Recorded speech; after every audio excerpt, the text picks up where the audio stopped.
Season 3 के first episode की शुरुआत में हम लास्ट सीजन की एंडिंग के एक दिन बाद का समय देखते हैं, जहां जिन मेडिटेट कर रहा था, साथ ही वो मिट्योर लेवल के लास्ट स्टेज पर भी पहुंच गया था। तभी वहां पर जेक और सीबल आते हैं और आने के बाद सीबल जिन से कहता है कि भाई तुमसे मिलकर इतने दिनों बाद अच्छा लगा। इसके बाद जिन उन्हें अपने नए हैंड ग्लव्स और तलवार दिखाता है जो उसने अब और भी ताकतवर बना लिए थे, जिससे वो फायर प्रोड्यूस कर सकता था। अब जिन सेबल को रोमन की एनर्जी बॉल और कुछ क्रिस्टल्स देता है ताकि वो उससे अपनी एनर्जी बढ़ा सके। ये देखकर जेक कहता है कि आपने सेबल को इतना कुछ दिया और मेरे लिए कुछ नहीं। तभी जेक उन्हीं 9 तलवारों में से एक तलवार को देखता है तो वो जिनसे पूछता है कि क्या मैं इसे ले लूं, लेकिन जिन कहता है कि ये कोई आम तलवार नहीं है, ये एक खास दरवाजे की चाबी है जिसके अंदर कुछ ऐसा है जो पूरे कल्टीवेशन वर्ल्ड को हिला के रख सकता है। अब जिन बोलता है कि अगर जेम्स के मरने की बात उसके 8 ताकतवर भाइयों को पता चल गई तो हम प्रॉब्लम में आ जाएंगे, क्योंकि मैं अभी तक उन सबके जितना ताकतवर नहीं हुआ हूँ। तो ये सुनकर जेक जिन को कहता है कि तुम्हें अंकल विल से मदद लेनी चाहिए, लेकिन जिन अपना काम खुद ही करना चाहता था, पर फिर भी वो क्लैन की रिस्पॉन्सिबिलिटी उन दोनों को देकर कायरा से मिलने निकल जाता है। दूसरी तरफ हम जेम्स के 8 ताकतवर भाइयों को देखते हैं जिन्हें जेम्स के मरने का पता चल जाता है। साथ ही उन्हें ये भी पता चलता है कि जेम्स उस सीक्रेट चैम्बर में 8वीं तलवार को लेने गया था। तो उनका सबसे बड़ा भाई पूछता है कि क्या वहाँ के राजा ने मेरे भाई को मारा, जिस पर दूसरा भाई कहता है कि वहाँ का राजा भी मर चुका है। तो वो पूछता है कि अब वहाँ का दूसरा राजा कौन है, और अपने एक भाई से जिनके बारे में पता लगने पर कहता है कि मैंने तो आज तक इसके बारे में नहीं सुना।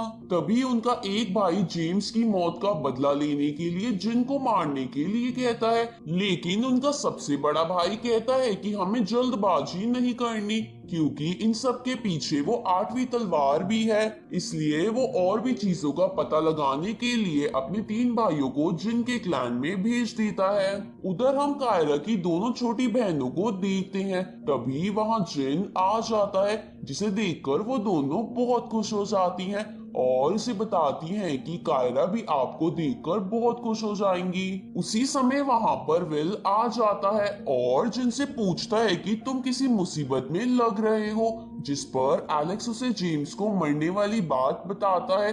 तो विल उसे एक टोकन देता है और कहता है कि अगर कभी भी तुम्हें मेरी जरूरत हो तो इसकी मदद से मुझे बुला लेना। उसी समय वहां पर कायरा आ जाती है जिसे जिन देखकर खुश हो जाता है। अब कायरा उससे पूछती है कि क्या तुम्हारी सारी प्रॉब्लम्स ठीक हो गई, जिस पर जिन कहता है कि हाँ लगभग सारी, इसलिए मैं यहाँ तुमसे मिलने आया हूँ। ये सुनकर कायरा कहती है कि क्यों ना हम मिलकर एक गेम खेलें जिसे मैंने अभी अभी सीखा है। आगे वो दोनों एक बोर्ड गेम खेलने लगते हैं जहाँ कायरा जिन को हरा देती है। तभी वो दोनों एकदम से शांत हो जाते हैं, पर उसी समय जिनको बोर्ड गेम देखकर कुछ याद आता है और वो कायरा से बाद में मिलने का कह के वहां से निकल जाता है। आगे वो तीनों भाई महल में पहुंच जाते हैं तो जिन उन्हें ग्रीट करता है। तभी वो तीनों भाई जिन, जेक और सेबल को स्कैन करते हैं, लेकिन उन्हें जिन को स्कैन करने पर उसके लेवल का पता नहीं चलता। तो वो जिन से अपनी लेवल हाइड करने वाली टेक्निक को हटाने के लिए कहते हैं। तो जेन कहता है कि एक बार ये टेक्निक सीखने के बाद इसे कभी नहीं हटाया जा सकता। अब वो तीनों भाई जिन से महल के सभी स्पेशल गार्ड्स को बुलाने को कहते हैं। इसके बाद हम उन सबको तीनों भाइयों के सामने देखते हैं जहां वो कहते हैं कि हमारे भाई जेम्स की मौत यहाँ हुई थी और सडनली तुमने अपने राजा को भी बदल लिया। ये सुनकर जिन कहता है कि हमारे राजा भी मारे गए और उनके बाद मैं सबसे ताकतवर था, इसलिए मैं राजा बन गया। तभी जोसेफ बोलता है कि हमारे पिछले राजा हमेशा एक सीक्रेट कमरे में ही रहते थे जहां जाना किसी को अलाउड नहीं था। साथ ही उनकी मौत भी वहीं पर हुई, इसलिए हमें उनकी मौत के बारे में कुछ नहीं पता।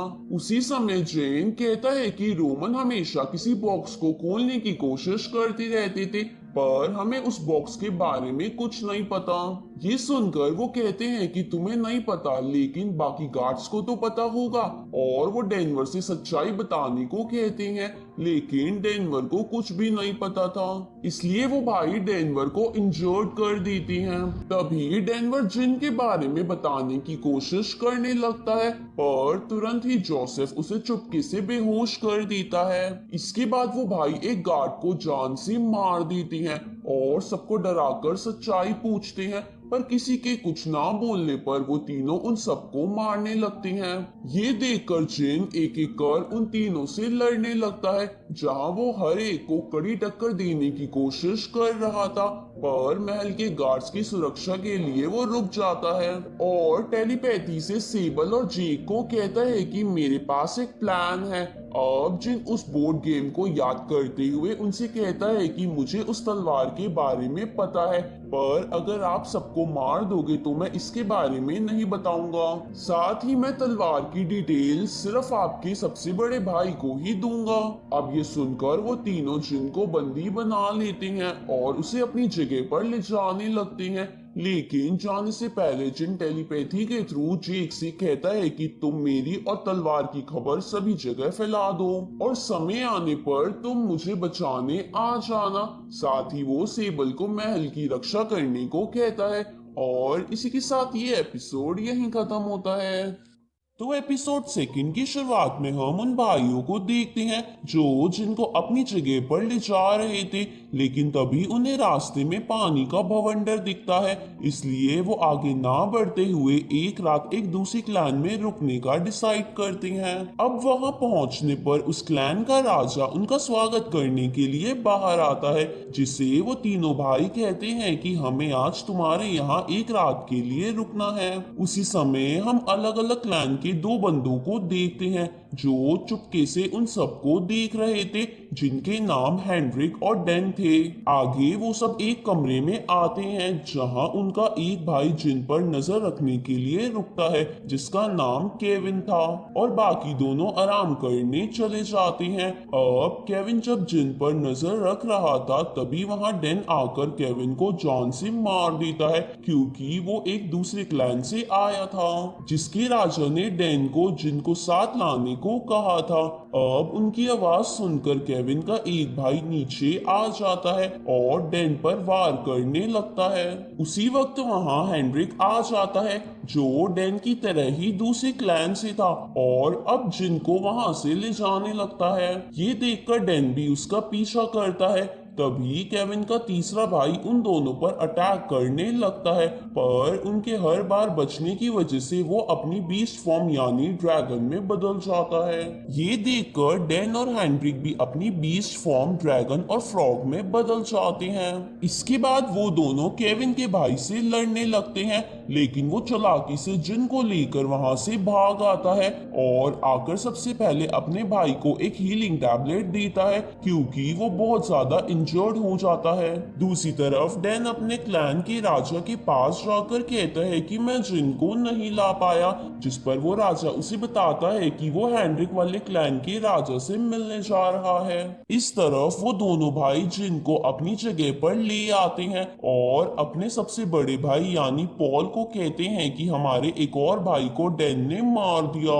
ये सुनकर उनमें से एक भाई जिनका गला पकड़ लेता है और कहता है कि ये सब इसकी वजह से हुआ है। साथ ही बाकी सब का भी यही मानना था। तो अब पॉल जिन से उस तलवार और जेम्स की डेथ का राज पूछता है, जिस पर जिन उन्हें एक झूठी कहानी सुनाता है कि मेरे मास्टर को दूर से ही सब बातों का पता चल जाता है और उन्होंने मुझे बताया था कि एक मिस्टीरियस मैन ने आकर रोमन और जेम्स को मार दिया और उस तलवार को अपने साथ ले गया। तो पॉल कहता है कि तुम्हें क्या हम बेवकूफ लग रहे हैं, जिस पर जिन कहता है कि अगर आपको यकीन नहीं हो रहा तो मत करो, पर यही सच है। ये सुनकर पॉल जिन को जेल में डलवा देता है और एक खास बंदे को वहां बुलाने के लिए कहता है, जो डीमन की मेमोरीज देखकर झूठ और सच का पता लगा लेता था।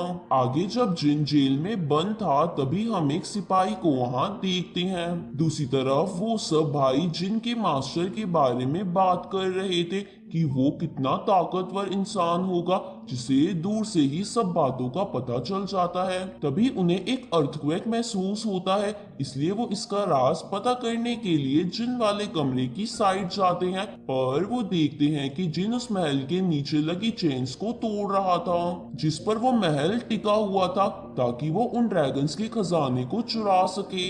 ये देखकर उनमें से एक भाई जिनको रोकने चाहता है और बाकी महल को गिरने से रोकते हैं। इस तरफ जिन एक एक कर उन चेन्स को तोड़ रहा था, तभी हमें पता चलता है कि उसे उस सिपाही ने ही आजाद कराया था जो डैन और हेनरिक के क्लैन से था। साथ ही वो उसे आगे का प्लान भी बता देता है। इधर जब जिन उन चेन्स को तोड़ रहा था तो उनमें से एक भाई उसे रोकने की कोशिश करता है, लेकिन जिन उससे बचते हुए सभी चेन्स को तोड़ देता है और उस खजाने को अपने रिंग के अंदर ले लेता है। इसके बाद जिन वहां से भागने लगता है, तो अब बाकी बचे हुए भाई उसका पीछा करने लगते हैं, लेकिन जिन उन्हें भगाते हुए उस सिपाही की बताई गई लोकेशन पर ले आता है जहां पहले से ही डेन और हेनरिक खड़े थे, जो अब साथ में मिल गए थे। और इसी के साथ ये एपिसोड यहीं खत्म होता है। तो थर्ड एपिसोड की शुरुआत में हम उन सभी भाइयों को जिन, डैन और हेनरिक के सामने देखते हैं, जहां पॉल डैन और हेनरिक से कहता है कि तुम दोनों इसे छोड़कर यहाँ से चले जाओ और मैं तुम्हारी जान बख्श दूंगा। तो हेनरिक कहता है कि जिन को तो हम ही लेकर जाएंगे, क्योंकि हमारे राजा को भी उस तलवार की जानकारी लेनी है। ये सुनकर पॉल कहता है कि मैं तुम दोनों के राजा की रिस्पेक्ट करता हूँ, इसलिए तुम दोनों यहाँ से चले जाओ। तभी जिन जोर जोर से हंसने लगता है और कहता है कि मैंने ही तुम्हारे एक भाई को मारा है, लेकिन तुम सब इतने डरपोक हो कि इन दोनों से लड़कर मुझे अपने साथ तक नहीं ले जा सकते। ये सुनकर उन भाइयों को गुस्सा आ जाता है और वो जिन पर अटैक करने लगते हैं, लेकिन जिन और हेनरिक उसे बचा रहे थे। अब जिन भी उन सबको आपस में लड़वाकर खुद भी एक एक कर सबसे लड़ने लगता है। ये देखकर वो सभी भाई उस आइलैंड पर चारों तरफ बहुत ताकतवर प्रोटेक्टिंग शील्ड बना देते हैं ताकि जिन वहां से भाग ना सके, लेकिन उस शील्ड के पूरा बनने से पहले ही उसके अंदर जेक आ जाता है, जिसे टेलीपैथी की टेक्निक के थ्रू जिन ने बुलाया था। इसके बाद वो सब भाई जिन से कहते हैं कि ये एक बहुत ताकतवर शील्ड है जिसे तुम तोड़कर बाहर नहीं जा सकते। उसी वक्त जेक अपनी मैजिकल स्टिक की मदद से एक भाई को तुरंत जान से मार देता है जो पहले से इंजरी था, और उसकी एनर्जी अपने पास रख लेता है। अब जेक कहता है कि ये शील्ड हटाओ नहीं तो तुम सब मरोगे। तो उनमें से एक भाई जेक पर हमला करता है, पर जेक उसे भी तुरंत ही मार देता है। ये देखकर वो सब भाई गुस्सा हो जाते हैं और एक साथ जेक पर हमला करते हैं, जिसे जेक बचने लगता है। उसी वक्त वहां पर एडन और जेफरी नाम के दो बंदे आते हैं जो डैन और हेनरिक के राजा थे, और वहां आने के बाद वो दोनों को कहते हैं कि अब तुम यहाँ से जाओ, बाकी हम संभालेंगे। ये सुनकर पॉल कहता है कि आप दोनों यहाँ से चले जाओ और मैं भूल जाऊंगा कि मेरे भाई को आप लोगों ने मारा है। तो एडन कहता है कि अब तुम मुझे बताओगे कि क्या करना है, जो खुद अपने भाइयों को नहीं बचा सका। तो पॉल का एक भाई एडन से कहता है कि हम तुम्हें नहीं छोड़ेंगे। ये सुनकर एडन अपनी तीसरी आंख खोलकर एक ही बार में उस शील्ड को तोड़ देता है। उसी वक्त जेन और जेक इन भाइयों पर हमला कर देते हैं, तो ये सारे भाई अपनी बीस्ट फॉर्म में आकर उनसे लड़ने लगते हैं। तो जेक भी अपनी बीस्ट फॉर्म यानी एक बड़े से मॉन्की में बदल जाता है और उनमें से एक ड्रैगन का गला पकड़कर उसे तुरंत ही मार देता है। ये देखकर जेफरी एडन को कहता है कि ये मंकी बहुत ताकतवर है, तो हमें इसे खत्म करना होगा, नहीं तो ये हमारे लिए भी मुसीबत बन सकता है। तो एडन जेक पर अपनी तीसरी आंख से अटैक करता है, लेकिन इसकी वजह से जेक को बहुत ज्यादा गुस्सा आ जाता है और वो अपने आप पर काबू खोकर जिन पर ही अटैक करने लगता है। तो जिन उसे बचाता हुआ उसको सेंस संभालने को कहता है। तभी एडन और जेफरी जेक पर फिर से हमला करते हैं, तो जेक बेकाबू होकर सब पर अपनी लेजर आई से हमला करने लगता है। तो वो ड्रैगन्स एडन और जेफरी को साथ देने को बोलते हैं ताकि वो मिलकर जेक को हरा सकें। इधर जिन जेक के सेंसेस कंट्रोल में लाने में कामयाब नहीं हो पा रहा था, लेकिन वो डिसाइड करता है कि वो किसी भी कीमत पर जेक को कुछ नहीं होने देगा, इसलिए वो उन सब से लड़ने लगता है। इस तरफ जेफरी चालाकी से जेक की आंख में वार करता है और एडन जेक का गला पकड़ लेता है और इसी सस्पेंस के साथ ये एपिसोड यहीं खत्म होता है।